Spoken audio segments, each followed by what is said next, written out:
Shalom, apa kabar? Ya, ibu-ibu yang mengikuti ibadah lewat Zoom juga ya, saya menyapa. Shalom, biarlah kita semua di dalam keadaan yang sehat-sehat dan baik-baik saja. Ibu-ibu yang dikasih Tuhan, selama bulan Juni ini tema khotbah kita di WBI adalah tentang keluarga yang berpusat Kristus. Jadi hari ini tema khotbahnya atau subtemanya adalah tentang pondasi keluarga yang kokoh. Untuk Rabu depan tanggal 14 itu temanya peranan keluarga dalam membentengi pengaruh LGBT. Nah, itu nanti akan dibawakan oleh Pastor Paulus Suryajaya. Lalu tanggal 21 Juni itu temanya pendidikan karakter anak sejak dini. Nanti akan disampaikan oleh Ibu Carlot Priyatna. Beliau adalah seorang pengajar ya, pendidik anak-anak ya. Untuk tanggal 28 Juni, sesuatu yang spesial, ini akan berbicara tentang pelayanan misi. Akan disampaikan oleh Bapak Boy Yusuf sebagai Ketua Departemen dari Pelayanan Misi Eklesia ya. Nah, khusus di tanggal 28 Juni nanti semua kolekte kita akan kita serahkan untuk pelayanan misi ke NTT. Sekedar tambahan informasi saja ibu-ibu ya, kita akan WBI akan pelayanan ke NTT. NTT itu atau daerah-daerah sekitar Kupang termasuk wilayah yang miskin gitu kan. Dan saya baca di itu ya running tag tuh kalau lagi lihat televisi, Mahfud MD mengatakan bahwa kondisi di NTT dalam tentang perdagangan manusia itu dalam keadaan darurat. Saya berpikir kalau seperti itu perdagangan manusia berarti tingkat kemiskinan di sana luar biasa ya, sangat miskin sekali. Lalu Pak Jody dari Departemen PME juga waktu raker 2 tahun lalu ada menginformasikan betapa kondisi di sana sangat miskin, memprihatinkan. Jadi itu tempat yang sangat baik untuk penghijauan tanda kutip di wilayah sana.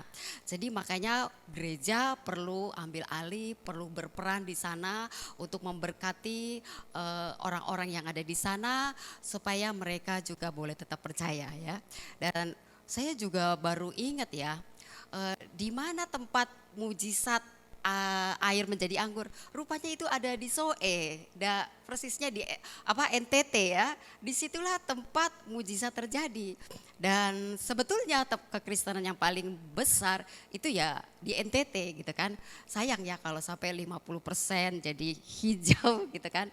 Nah makanya kami WBI mau melayani ke sana dan bersyukur ya PME juga sudah banyak berbuat yang cukup besar di sana dengan menyediakan pompa air, karena yang menjadi kebutuhan utama di sana adalah air. Air itu susah, air itu harganya mahal gitu ya. Nah mereka yang punya dana, mereka beli tanah di dekat aliran sungai, lalu bisa jadi sumber mata air dan itu dibagikan ke penduduk setempat secara gratis ya. Nah, baik, itu sekedar pembukaan saja ya ibu-ibu yang dikasih Tuhan. Sekarang kita akan masuk kepada topik kita hari ini, yaitu tentang fondasi keluarga yang kokoh. Hari ini mungkin saya tidak khotbah kayak KKR, bukanlah ya, lebih ke arah sharing, berbagi pengalaman ya. Waktu itu pengurus kita pernah ngobrol-ngobrol, kepengen ya undang artis ya. Kita sempat ada ngomong, kalau kita undang Nania Idol gimana gitu ya. Suaranya bagus, terus sudah percaya kepada Tuhan. Boleh ya, jadi sempat kepikir kita mau undang Nania. Tapi gak berapa lama saya dapat itu berita ternyata sudah balik lagi. Berarti kan fondasi kekristenannya gak kuat ya. Lalu pernah juga ngomong-ngomong mau undang artis, saya pikir undang aja Ari Wibowo ya, kan itu bagus ininya imannya gitu kan. Ada yang bilang nggak bisa nyanyi, ya tapi kayaknya saya lihat bagus gitu. Nggak lama saya ngomong gitu di grup pengurus ada WA, Ari Wibowo menggugat cerai istrinya. Saya sampai gak percaya gitu kan. Sampai waktu pergi sama teman-teman, Lis gimana itu? Masa Ari Wibowo menggugat cerai istrinya katanya gitu. Kan Kristennya luar biasa. Iya ya, ada lagi katanya. Cindy Aulia juga katanya gitu. Jadi di mobil itu kita membahas tentang perceraian. Nah, ibu-ibu yang dikasih Tuhan, banyaknya artis yang Kristen menggugat cerai istrinya, bahkan sebelumnya tokoh yang kita idolakan, Basuki Cahayapurnama yang sering ngomong firman Tuhan, menggugat cerai istrinya. Kalau kita tidak dewasa, kita bisa berpikir kalau ada masalah sedikit, nggak cocok sama suami, kita mau bercerai. Tapi saya percaya ibu-ibu yang ada di WBI adalah ibu-ibu yang dewasa. Jadi tidak sedikit-sedikit kalau ada masalah mau menggugat cerai. Amin. Nah, melihat kejadian seperti itu, kita perlu sekali membangun pondasi keluarga yang kokoh. Gereja kita GBI Eklesia adalah gereja yang fokusnya kepada keluarga. Makanya namanya Eklesia Family Church, ya, gereja keluarga eklesia. Jadi memang eklesia itu gereja yang berfokus kepada keluarga. Dan banyak pengajaran-pengajaran tentang keluarga ya. Pasti kita sudah mendengar, dan hari ini saya hanya sekedar mengingatkan kepada setiap kita untuk kita kembali kepada pondasi keluarga yang kokoh. Nah, apa dan bagaimana membangun pondasi keluarga yang kokoh? Saya mau ajak ibu-ibu untuk membaca Alkitab di dalam kitab Matius pasalnya yang ke-7 ayat 24 sampai 27. Rupanya kepanjangan ini ya, kelebihan ya. Ini pasti udah sering kita baca, dulu pernah saya khotbahkan, tapi bukan tentang keluarga. Nah, nats ini saya akan coba menjelaskan dan membawanya dikaitkan dengan keluarga.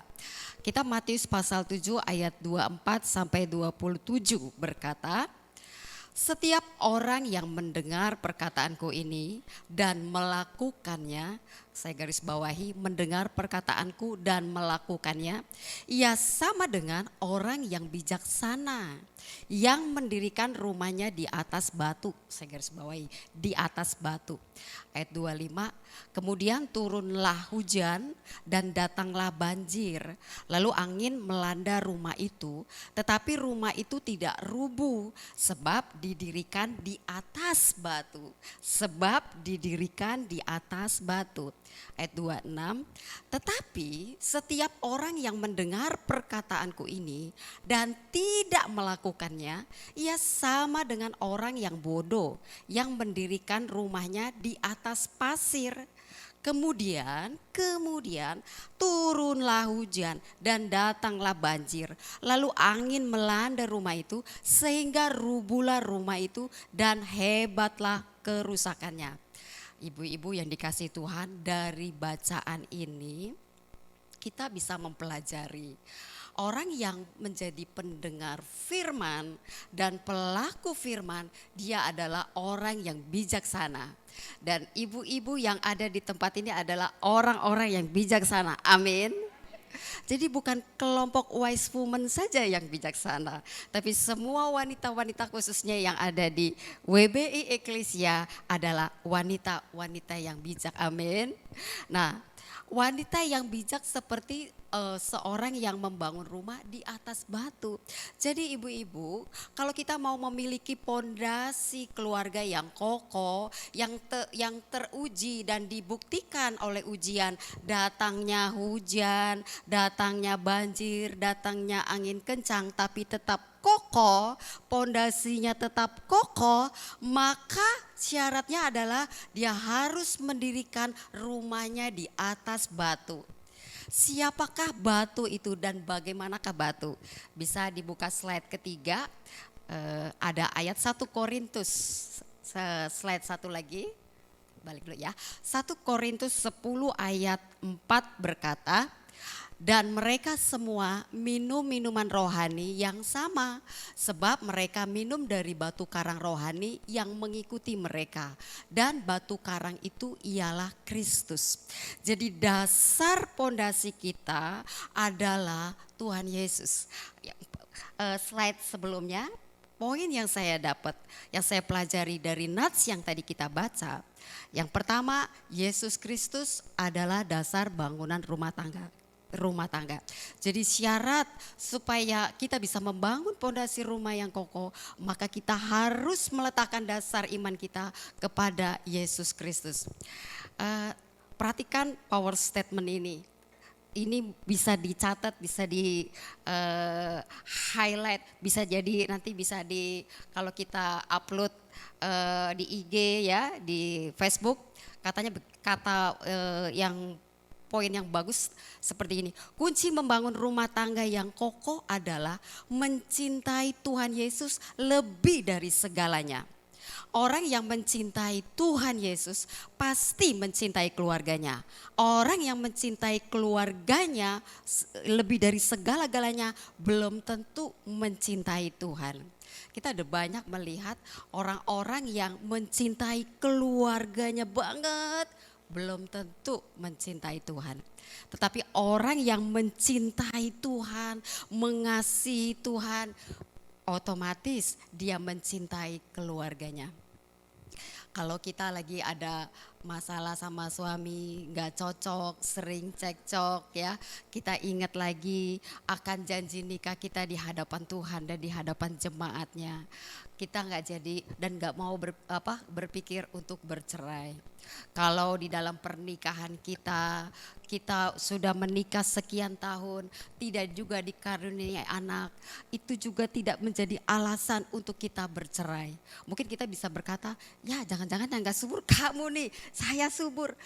Kalau gitu kamu penyebabnya, berarti saya harus ganti pasangan, harus bercerai. Tidak, karena dasar kita adalah Tuhan Yesus. Hati yang takut sama Tuhan ada di dalam diri kita. Sehingga kita selalu ingat akan janji nikah kita. Bahwa kita menerima pasangan kita menjadi suami kita. Di dalam suka dan duka, dalam susah, dalam senang, dalam sakit maupun sehat. Hanya maut yang dapat memisahkan kita. Jadi ibu-ibu yang dikasih Tuhan, kalau kita mengasihi Tuhan, maka otomatis kita akan mencintai keluarga kita. Kan tadi saya bilang saya tidak khotbah KKR lah ya, saya lebih ke arah mau ngobrol-ngobrol, lebih ke arah sharing gitu ya ibu-ibu. Kan saya juga sudah lama tuh nikah terus tidak dikaruniai anak, tapi puji Tuhan kalau sampai hari ini tidak pernah berpikir untuk bercerai karena tidak menikah, karena tidak punya anak. Karena kita juga berdua tidak punya pemikiran seperti itu.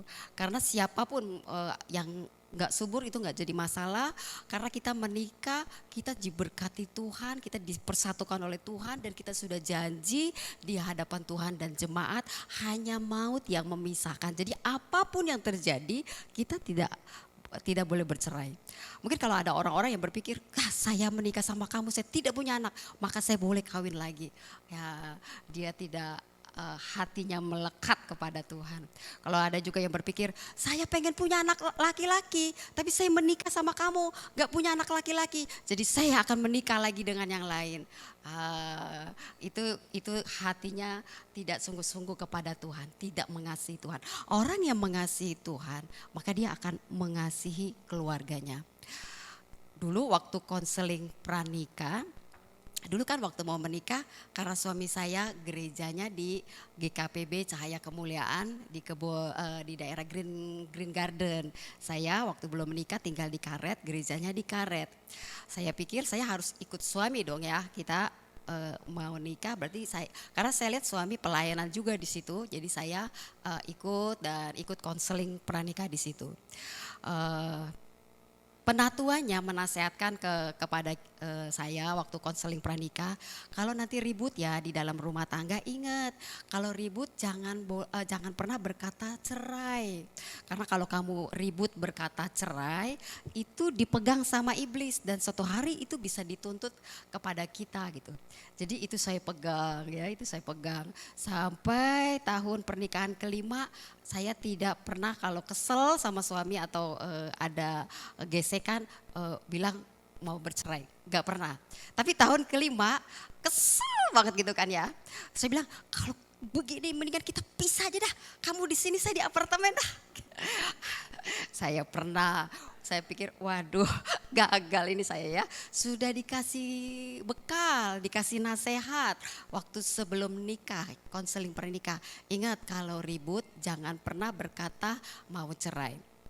Dan sampai sekarang kira-kira usia pernikahan, kan saya 2002 berarti 21 tahun menikah, pernah beberapa kali ya, nggak sampai 5 lah ya. Kalau gitu pisah aja gitu. Dan ketika lagi adem terus Tuhan ingetin di hati, saya buru-buru kita bertobat sama Tuhan. Saya cabut perkataan itu, saya minta Tuhan supaya saya cabut perkataan itu dan saya minta ampun sama Tuhan. Kenapa? Karena ada Tuhan di dalam hati. Kalau kita mengasihi Tuhan, maka kita selalu bisa diajar dan mau belajar dari kesalahan yang kita perbuat. Saya tidak tahu ibu-ibu kalau ribut pernahkah berkata mau cerai. Kalau itu pernah dan belum pernah dibereskan, biar firman Tuhan pagi hari ini, sharing firman Tuhan pagi hari ini boleh mengingatkan setiap kita, termasuk ibu-ibu yang mengikuti melalui Zoom, minta ampun di hadapan Tuhan dan cabut semua perkataan-perkataan seperti itu. Supaya jangan sampai kata-kata kita tuh dituntut oleh iblis dan akhirnya terjadilah perceraian itu. Ya, waktu kita pernah ngajar di WCB 1 ya, di situ juga ada sesi yang penjelasannya mengatakan ada istri yang selalu kalau setiap ribut bilangnya mau cerai gitu ya. Karena istri kan kadang-kadang kalau emosi itu susah mengendalikan atau mengontrol kata-katanya ya. Dia mau cerai, bilang mau cerai, kalau suami kan jarang. Suatu hari suami udah gak sabar kan, jadi ketika puncak daripada keributan itu akhirnya suaminya menceraikan dia gitu. Ketika suami ceraikan dia nyeselnya minta ampun. Aduh nyesel karena udah mengucapkan kalau setiap ribut mau cerai. Begitu suaminya sudah serius dan gak mau balik lagi bercerai, dia nyesel. Oleh karena itu biarlah kita belajar untuk bisa mengendalikan emosi kita ketika marah, termasuk jangan kita mengucapkan kata-kata cerai ketika kita lagi ribut. Nah mungkin ada orang berkata gini ya Bu ya, saya punya mama aktif banget di dalam pelayanan, suka ikut doa, pelayanan kemana selalu ikut. Tapi anak-anak gak pernah diperhatiin, gak diurus gitu ya. Nah apakah ini yang namanya mengasihi Tuhan tapi tidak memperhatikan keluarga? Ibu-ibu yang dikasih Tuhan kalau seperti itu artinya ibu itu hanya menjadi pendengar firman dan bukan pelaku firman. Karena kalau kita jadi pelaku firman, kita pernah diajarkan ya di sesi WCB bagaimana menjadi istri yang tunduk sama suami, bagaimana menjadi ibu yang luar biasa bagi anak-anak. Kalau kita mau pelayanan, kita siapin dulu nih makanan di rumah buat keluarga. Jadi kan kita pelayanan juga enak. Kalau kita mau pergi kayak retret, mau pergi misalnya hangout ke puncak, ke Bandung. Sebelum kita pergi, kita rapiin dulu rumah kita, kerjakan dulu apa yang menjadi tugas tanggung jawab kita, baru kita pergi. Kan dengan gitu suami senang, tuh urusan yang harusnya menjadi tugasnya istri sudah dikerjakan gitu.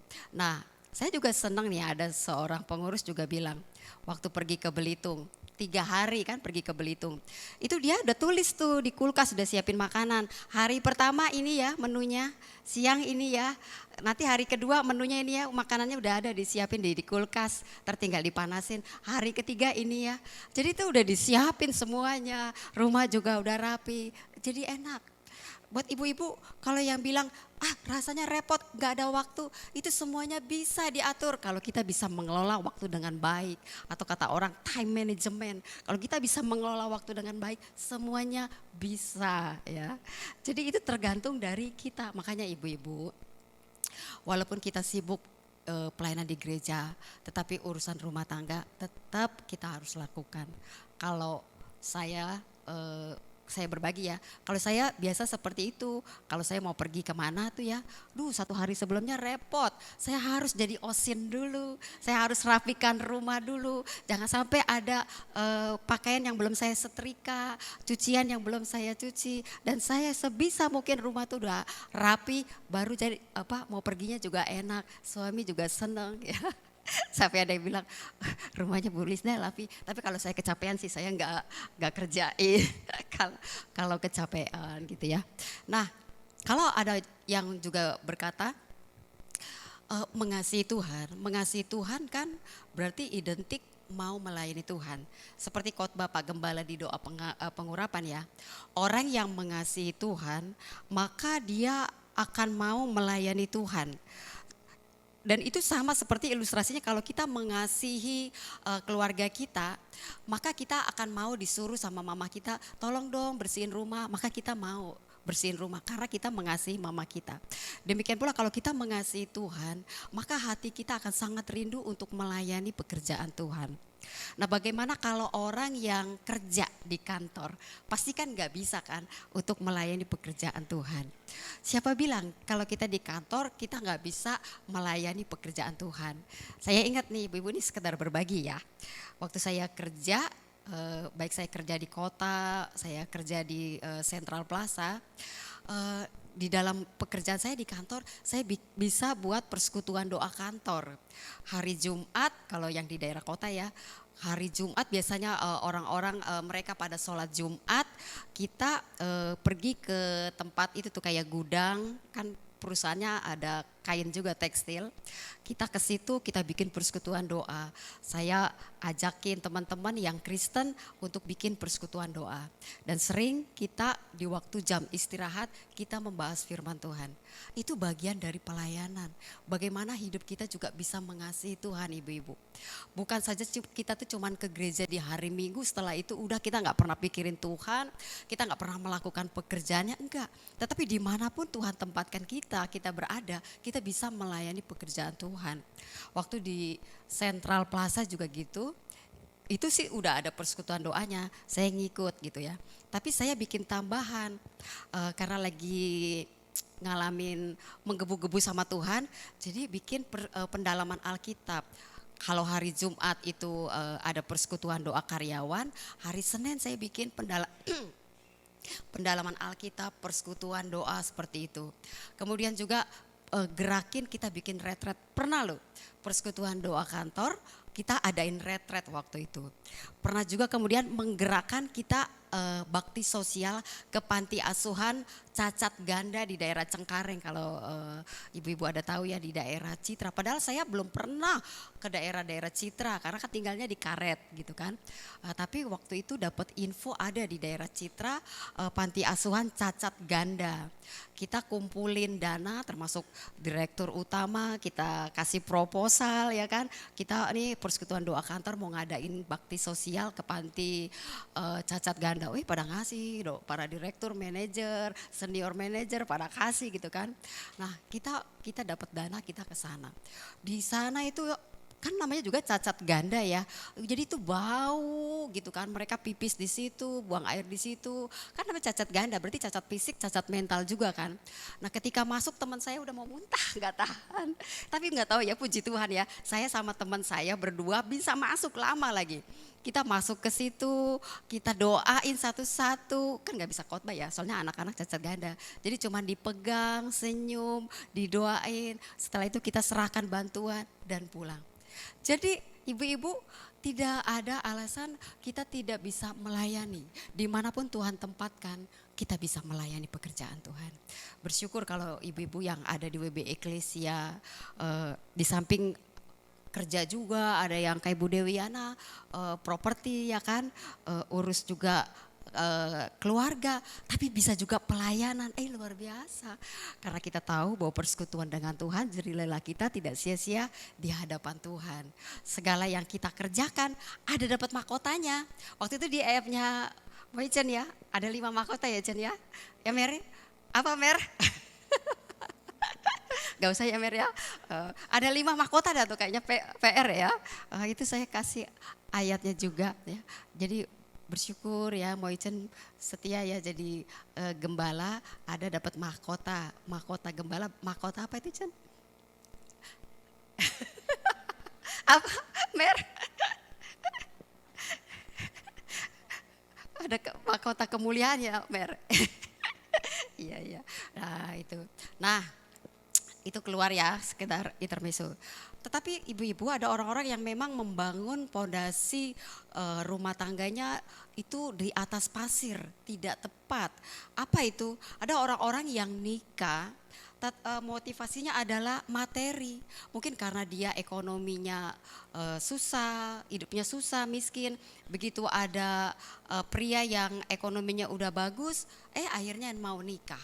Jadi pondasinya bukan karena dari Tuhan, tapi karena materi. Kalau saya nikah sama ini bisa perbaikin ekonomi saya. Jadi karena pondasinya bukan Tuhan, suatu hari ketika ekonominya berada di bawah, terpuruk, suaminya udah gak kerja, di PHK dan lain sebagainya, kita bisa memutuskan untuk bercerai. Karena membangun pondasinya itu di atas pasir. Bisa juga ada orang yang membangun pondasi yang salah itu karena cinta eros. Karena mau merasakan gimana sih rasanya kepuasan seks dalam pernikahan itu. Rasanya gimana sih gitu kan. Karena dasarnya adalah cinta eros, ketika kita sering konflik sama suami kan lama-lama sebel kan ya. Cintanya yang tadinya tinggi tuh besar bisa turun bahkan sampai 0. Kalau kita pernah belajar seminar tentang keluarga ya. Karena sering digesek lama-lama habis. Kalau kita cintanya sudah tidak ada sama suami, kita bisa memutuskan untuk bercerai. Karena dasarnya tidak kuat, karena cinta eros. Bisa juga karena pengandalan diri, saya kan udah umur 27, ini udah waktunya untuk nikah. Saya kayaknya siap, nah karena merasa mampu nikah. Padahal dasarnya bukan karena Tuhan yang memilih, dasarnya bukan karena Tuhan Yesus, itu juga bisa rapuh sekali, bisa hancur dalam rumah tangga. Juga ada orang yang menikah karena tuntutan masyarakat. Ayo nikah, jangan lama-lama nanti ketuaan.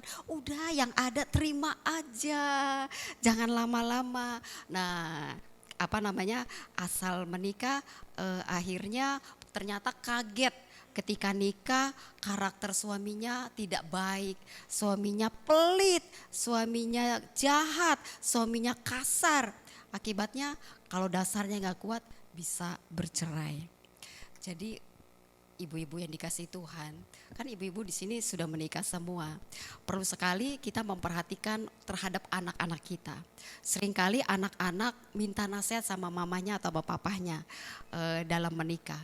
Biarlah kita juga punya kepekaan di dalam Tuhan dalam memilih menantu kita ya. Jadi pasangan buat anak kita. Biarlah menantu kita itu adalah orang yang takut sama Tuhan, orang yang memiliki karakter yang baik. Karena kalau karakternya baik, anak-anak kita tuh juga bisa hidup sama gitu loh. Bisa hidup bareng sama menantu.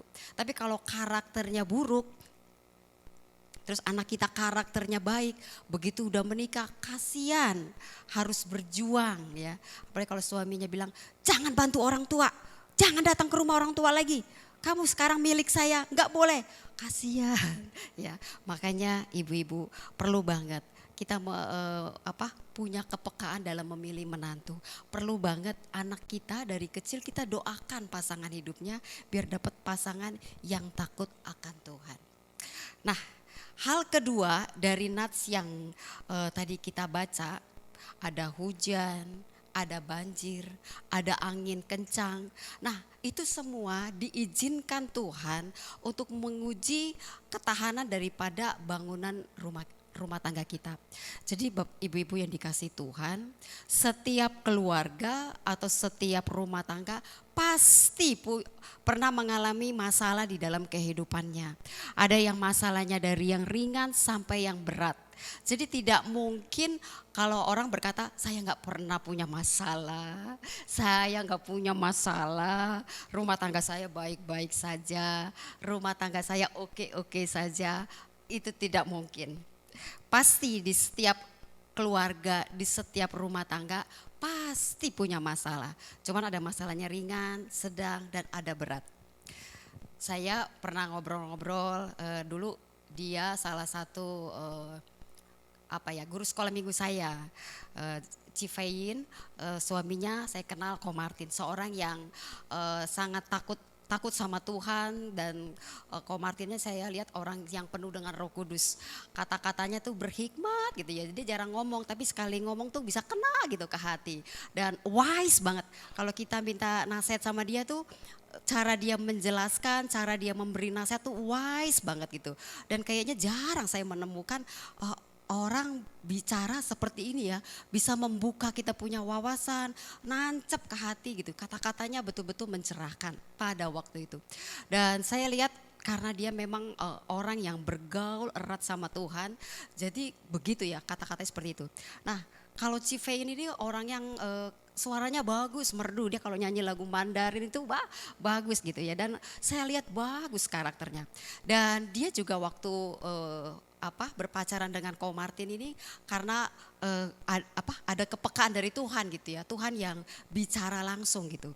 Nah, itu pun dia juga cerita ke saya juga sama Lis, dalam rumah tangga juga ngalamin masalah gitu. Jadi saya berpikir, jadi walaupun pasangan itu dari Tuhan, tetap juga ketika memasuki rumah tangga masalah itu ada gitu. Ibu Gembala juga pernah cerita waktu awal-awal pernikahan ya Bu Gembala ya, juga pernah waktu awal menikah juga ngalamin ada masalah juga gitu kan. Dikunci pintu ya sama Pak Hengki. Tapi persisnya ya saya lupa ya. Tapi begitu ya. Namanya masalah di dalam rumah tangga itu pasti ada di awal-awal, dari yang ringan sampai sedang sampai yang begitu berat. Nah, itu yang pasangan yang dari Tuhan gitu.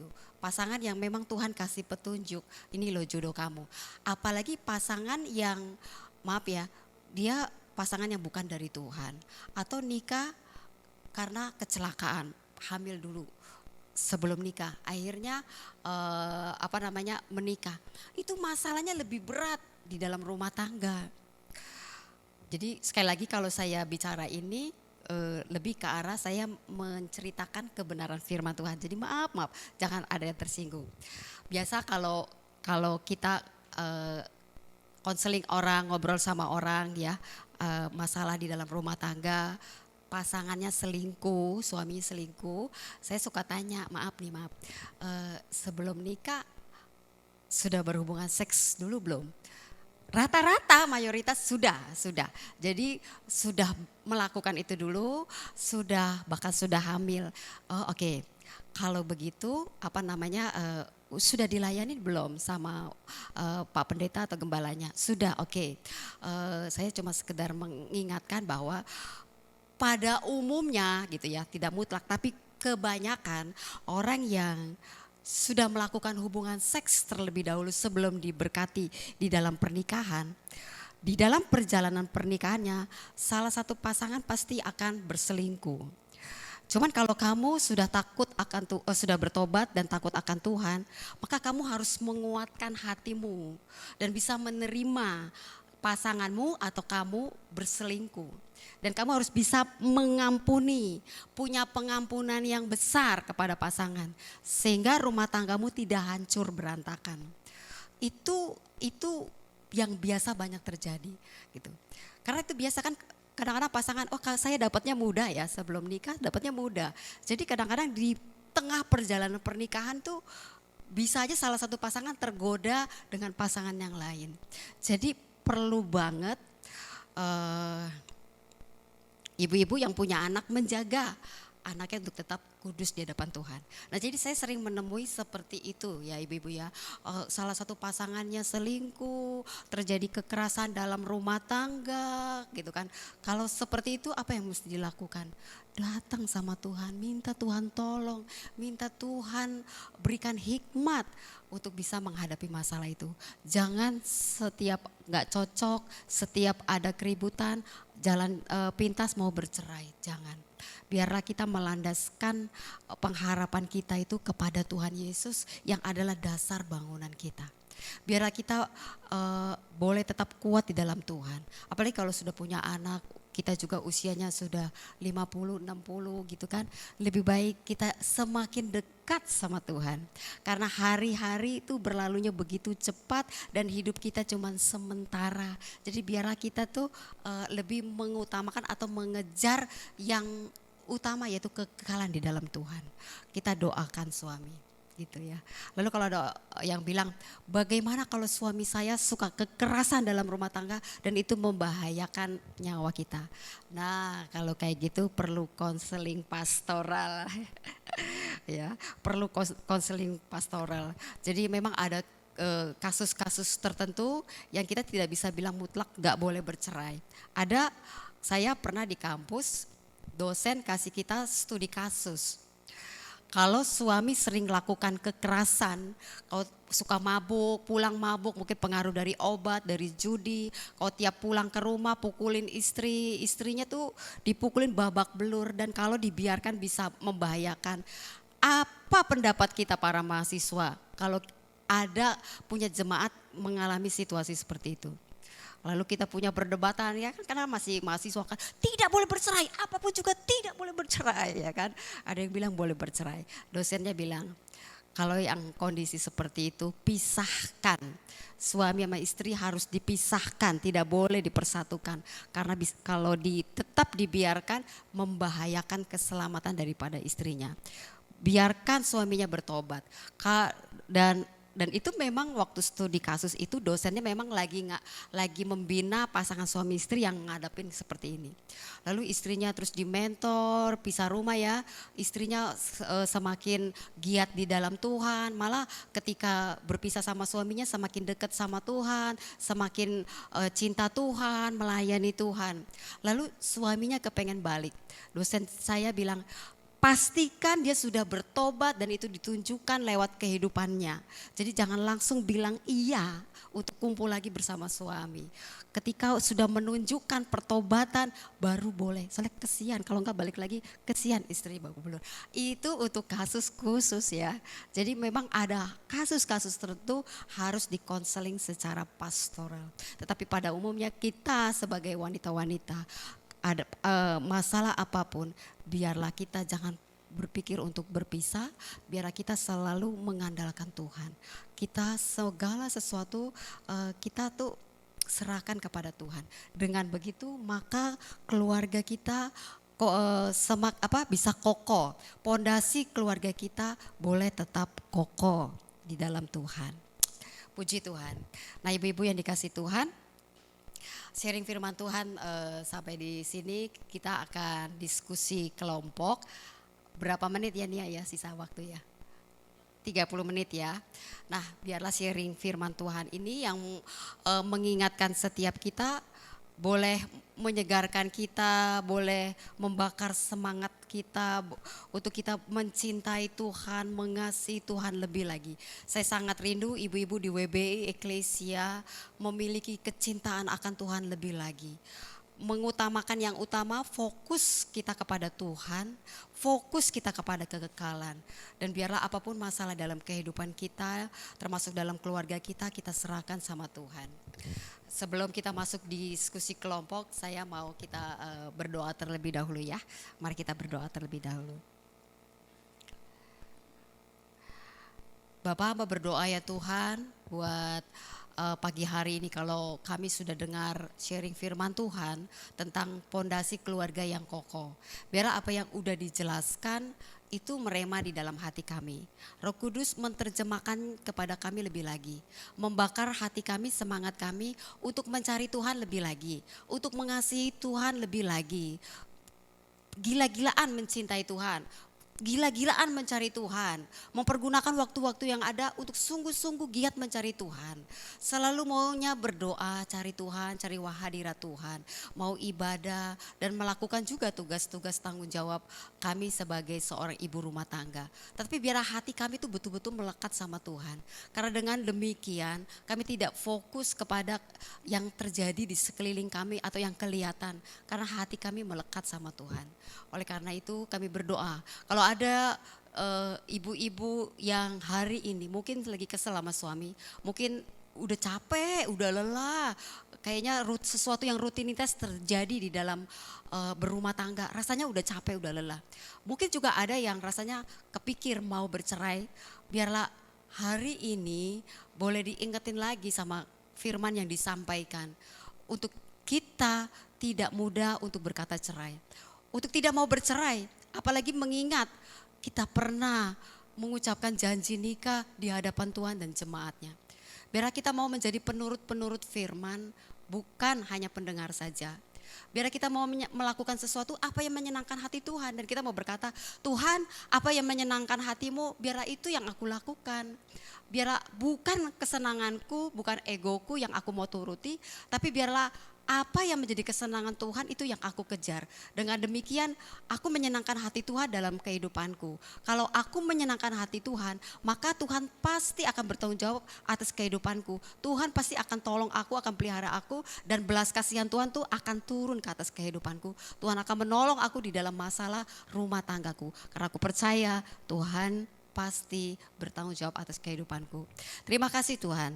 Terima kasih, terpuji namamu demi nama Tuhan Yesus. Haleluya. Amin. Nah, ibu-ibu, pertanyaan sharingnya yang pertama ya, coba ceritakan seberapa berat tantangan dalam rumah tangga ibu dan bagaimana mengatasinya. Pasti kan ibu-ibu nih ya, apalagi yang sudah menikah senior punya banyak pengalaman di dalam berumah tangga kan. Pasti banyak tantangan-tantangan terjadi. Nah mungkin dari sharing ibu-ibu, teman-teman yang lain bisa terberkati ya kan. Nah coba ceritakan seberapa berat tantangan dalam rumah tangga dan gimana sih mengatasinya. Terus pernahkah ibu ada rasa mau menyerah? Ya, dalam masalah yang begitu berat ada rasa mau menyerah ya. Nah silakan ibu-ibu bisa sharing dengan kelompoknya. Yang di Zoom juga ya kan pasti sudah pakai kode Zoom ya, atas nama head supervisornya. Mungkin ada 3 room kali ya, nanti admin yang akan atur. Silakan, waktunya 30 menit. Tuhan Yesus memberkati.